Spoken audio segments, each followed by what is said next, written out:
So yes, talking about marginal costing जो है वो one of the most important and interesting concept है costing के अंदर। बिलीव मी, ये सबसे सिंपल कॉन्सेप्ट है कॉस्टिंग के अंदर, ये बहुत इजीली जो है वो समझ में आ जाता है। इस पूरे जो है वो चैप्टर और इस पूरे टॉपिक के अंदर हमारा लर्निंग ऑब्जेक्टिव जो है वो क्या रहने वाला है, हम इनकम स्टेटमेंट बनाना सीखेंगे सिंगल प्रोडक्ट के केस में, मल्टी प्रोडक्ट के केस में, एंड मार्जिन ऑफ सेफ्टी क्या होता है, ब्रेक इवन पॉइंट क्या होता है, and sales to desired profit जो है वो क्या होता है, एंड कैसे मार्जिन ऑफ सेफ्टी जो है वो निकाला जाता है, एंड द अदर कॉन्सेप्ट्स भी हम सीखेंगे। So are you guys excited about learning the marginal costing? So what are you waiting for? Let's get started.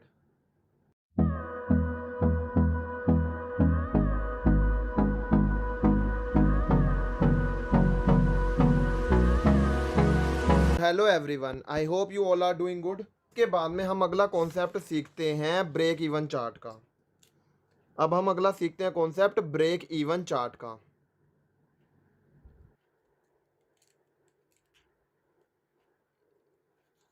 Break even chart,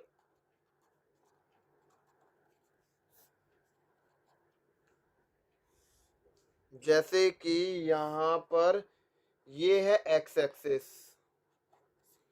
ये है हमारे पास में वाई एक्सिस, ये हो गया हमारे पास में T R T C, and talking about this X axis output हो गया। सवाल उठता है ये टीआरटीसी क्या है? टीआरटीसी क्या है? Total revenue and total cost, total revenue total cost. यहाँ पर मैं जो है वो इंडिविजुअली स्मॉल स्मॉल डायग्राम जो है वो बना देता हूँ। ठीक है, सबसे पहले जो है वो बात आ जाती है फिक्स्ड कॉस्ट वाली। फिक्स्ड कॉस्ट जो है वो सेम रहती है जैसे आउटपुट रहता है, it remain parallel to the output. तो ये हो जाता है फिक्स्ड कॉस्ट, ये है हमारे पास में आउटपुट, एंड फिक्स्ड कॉस्ट जो है वो क्या रहती है? पैरेलल रहती है in relation to the output. ठीक है, फिक्स्ड कॉस्ट क्या रहती है? पैरेलल रहती है आउटपुट के हिसाब से। ठीक है, अब ये चीज़ क्या बताती है कि हमारी फिक्स्ड कॉस्ट जो है वो सेम ही रहती है irrespective of level of output. Output के चेंज होने से फिक्स्ड कॉस्ट कभी भी चेंज नहीं होती है। फिक्स्ड कॉस्ट ये वाले लेवल ऑफ आउटपुट पर भी उतनी थी, यहाँ पर भी उतनी, यहाँ पर भी उतनी, यहाँ पर भी उतनी, यहाँ पर भी उतनी, यहाँ पर भी उतनी। तो फिक्स्ड कॉस्ट जो है वो सेम ही रहती है irrespective of the level of output. ये इस डायग्राम से भी क्लैरिटी हमें मिल जाती है कि हमने यही वाला कॉन्सेप्ट यहाँ पर लगाया है। इसके बाद अगर मैं बात करूं वेरिएबल कॉस्ट की, तो वेरिएबल कॉस्ट क्या होती है? जो कि वैरी करती है आउटपुट के साथ में प्रपोर्शनेटली, है ना। तो उस केस में डायग्राम जो है वो वेरिएबल कॉस्ट का कैसे दिखेगा वो देख लो। This is output and this is variable cost, this is variable cost and this is output, and जो है वो अब ये कैसे चेंज होगी वो आप देख लो। तो जब हम इसका डायग्राम बनाते हैं तो ये 45 डिग्री एंगल की तरह जो है वो इसका ग्राफ जो है वो बनता है। तो कहने का मतलब सिर्फ ये है कि जैसे जैसे आप आउटपुट बढ़ाते जाओगे, आपकी जो है वो वेरिएबल कॉस्ट भी जो है वो बढ़ती रहेगी। जो कि इस डायग्राम के अंदर भी हमने यही वाला कॉन्सेप्ट लगाया है कि वेरिएबल कॉस्ट की जो डेफिनेशन हमने पढ़ी थी कि जो कि चेंजेस होता रहता है आउटपुट के लेवल के साथ में प्रपोर्शनेटली। यहाँ पर भी आपको दिख रहा होगा, एंड डायग्राम कुछ ऐसा 45 डिग्री के एंगल तक का ऐसे बनता है। अगर हम इन दोनों चीज़ों को कंबाइन कर दें तो हमारी टीसी की लाइन जो है वो कैसे जाएगी? वो हमारी जीरो से स्टार्ट नहीं होगी। सिंस ये एफ सी जो है वो यहाँ से है, तो हमारी टीसी की लाइन कुछ जीरो से कुछ ऊपर से जाएगी, एंड ये यहाँ से जाकर ये हमारा जो है वो टीसी का एंगल बन जाएगा, और टीसी की लाइन ऐसे बन जाएगी। अब यहाँ पर ये हमारी बन गई टोटल कॉस्ट की लाइन, एंड इसके अंदर फिक्स्ड कॉस्ट का पोर्शन भी है, एंड इसके अंदर वेरिएबल कॉस्ट का पोर्शन भी है। तो अगर मैं बात करूँ इस टीसी के अंदर फिक्स्ड कॉस्ट का पोर्शन भी है, प्लस में वेरिएबल कॉस्ट का पोर्शन भी है। साथ में हम जो है वो दिखाएंगे टीआर का लाइन, जो कि ऐसे बनेगी। टीआर की लाइन कुछ ऐसे बनेगी, हमारी टीआर की लाइन जो है हमारी कुछ ऐसे बनेगी। तो टीआर की लाइन कुछ टीआर की लाइन जो है वो जीरो से स्टार्ट होगी, बिकॉज अगर हम कुछ भी नहीं बेचेंगे तो हमारा रिवेन्यू कितना आने वाला है? उस केस के अंदर जीरो आने वाला है। तो ये यहीं से जीरो से ही स्टार्ट होगी, ये ऊपर से स्टार्ट नहीं होगी, यहाँ से ही स्टार्ट होगी। बिकॉज अगर हम कुछ आउटपुट नहीं बेचेंगे, डैट इज ऑब्वियस कि हमारी सेल उस केस के अंदर रहने वाली क्या है? रिवेन्यू हमारा कुछ कितना रहने वाला है? जीरो रहने वाला है।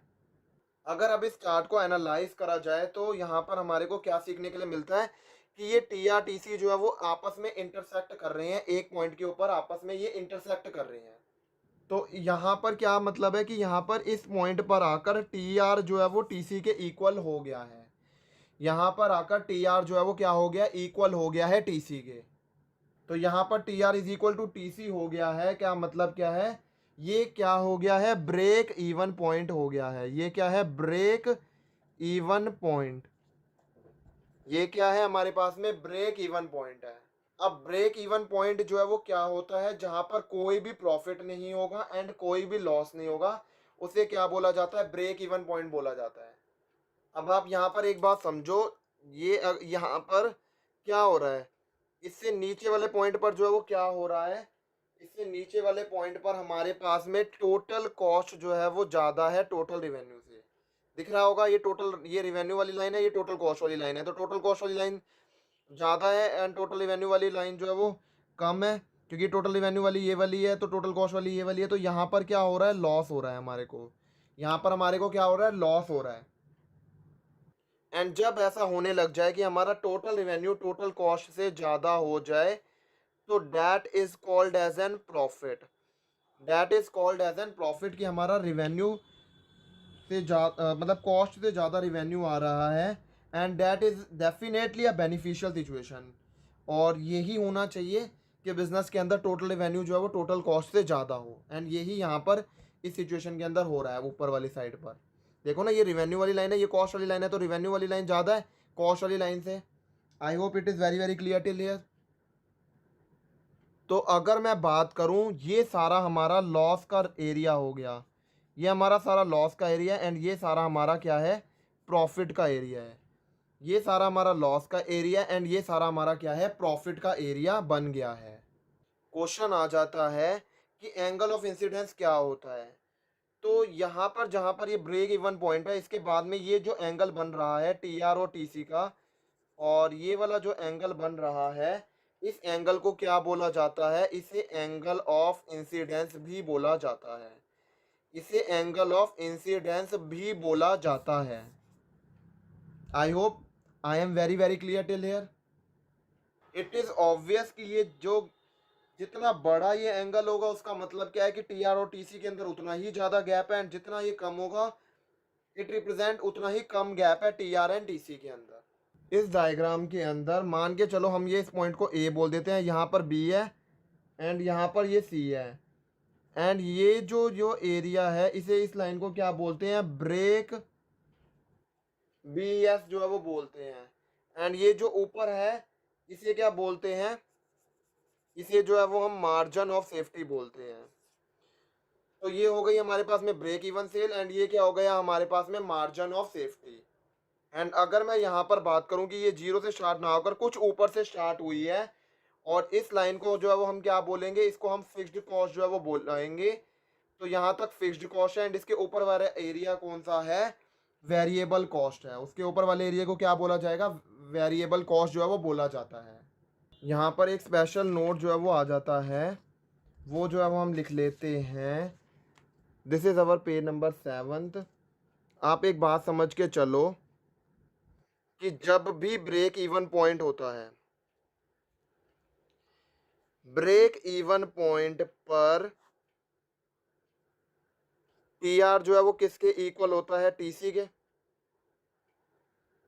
एंड अगर मैं सेल्स की बात करूं तो सेल्स कैसे निकलती है, वेरिएबल कॉस्ट प्लस में फिक्स्ड कॉस्ट।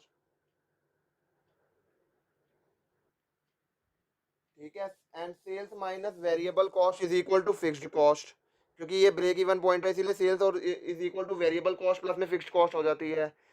नहीं तो कुछ प्रॉफिट का एलिमेंट भी होता है, बट ये ब्रेक इवन पॉइंट है तो यहाँ पर ये वेरिएबल कॉस्ट प्लस में फिक्स्ड कॉस्ट के इक्वल है। एंड अगर मैं इसको इधर ले आऊँ तो सेल्स माइनस वेरिएबल कॉस्ट क्या हो जाएगा, फिक्स्ड कॉस्ट हो जाएगा। And sales minus variable cost को हम कंट्रीब्यूशन भी बोलते हैं। तो कंट्रीब्यूशन जो है वो इन शॉर्ट बोलूँ तो इक्वल हो गया हमारे पास में फिक्स्ड कॉस्ट के।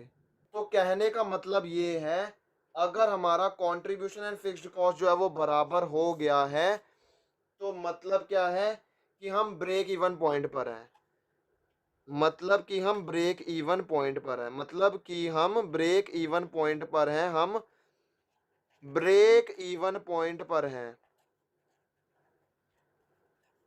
अगर हमारा कंट्रीब्यूशन और फिक्स्ड कॉस्ट जो है वो इक्वल हो जाता है तो मतलब कि हम ब्रेक इवन पॉइंट पर हैं, अगर हमारा contribution and fixed cost same हो जाता है।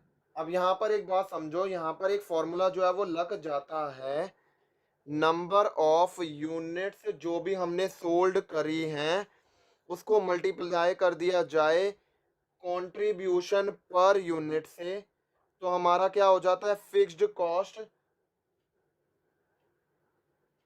And number of unit sold अगर निकालनी है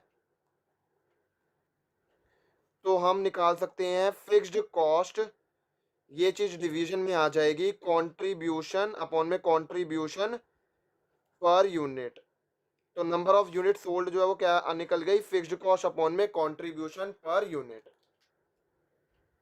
अगला कॉन्सेप्ट जो है वो आ जाता है ब्रेक इवन पॉइंट का। क्वेश्चन अगर ये बोलता है कि find out the break even point, तो क्या करना है, कौन सा फॉर्मूला लगाना है वो हम सीख लेते हैं। क्वेश्चन ने कहा कि find out the break even point, find out break even point. अभी हमने पढ़ा था ब्रेक इवन चार्ट, अब हम कौन सा कॉन्सेप्ट पढ़ रहे हैं, ब्रेक इवन पॉइंट का। अगर क्वेश्चन हमें ये कहता है कि ब्रेक इवन पॉइंट निकालना है तो उस केस में ब्रेक इवन पॉइंट कैसे निकालेंगे वो सीखते हैं। अगर मैं बात करूं कि ब्रेक इवन पॉइंट जो है वो कितने तरीके से निकाला जा सकता है, ब्रेक इवन पॉइंट जो है वो 3 तरीके से निकाला जा सकता है। It can be find out in units,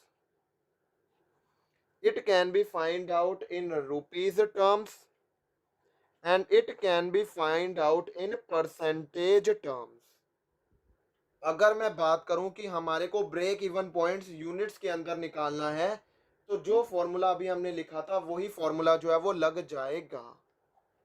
वो फॉर्मूला क्या था, फिक्स्ड कॉस्ट अपॉन में contribution per unit, fixed cost upon में contribution per unit.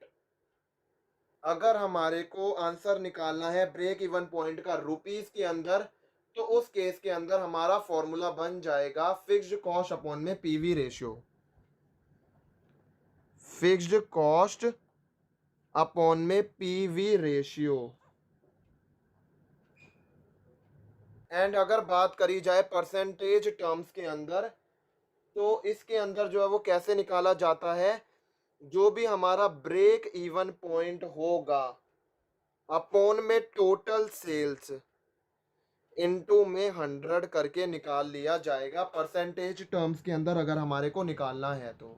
Break even point तो है ही है, इसका जो है वो रिलेशन बिठाएंगे हम टोटल सेल से एंड इनटू कर देंगे 100 से। जैसे मैं एग्जांपल लेता हूँ, अगर हमारी सेल्स है 5000 एंड उसमें से अगर मैं बोलता हूँ कि 3000 तक हमारा ब्रेक इवन अचीव हो जाता है एंड उसके बाद में हमारे को प्रॉफिट होना चालू हो जाते हैं, तो उस केस के अंदर बोला जाएगा कि 3000 डिवाइड बाय 5000 मतलब कि 60% जो है वो हमारा क्या हो गया है, ब्रेक इवन पॉइंट की परसेंटेज टर्म्स में आ गया है। कॉन्सेप्ट पढ़ते हैं किसका, मार्जिन ऑफ सेफ्टी का कॉन्सेप्ट जो है वो स्टार्ट करते हैं कि मार्जिन ऑफ सेफ्टी क्या होता है। Wait a second, page numbering 7, 8 and 9। यहाँ पर हमारा ये वाला कॉन्सेप्ट जो है वो ये पूरा टॉपिक जो है वो ख़त्म हो जाता है। एंड सो आई होप आपको ये वीडियो पसंद आई होगी। अगर आपको ये वीडियो पसंद आई है तो वीडियो को लाइक ज़रूर कर देना, चैनल को सब्सक्राइब जरूर कर लेना for getting the latest notification and updates. And thank you everyone for watching the video.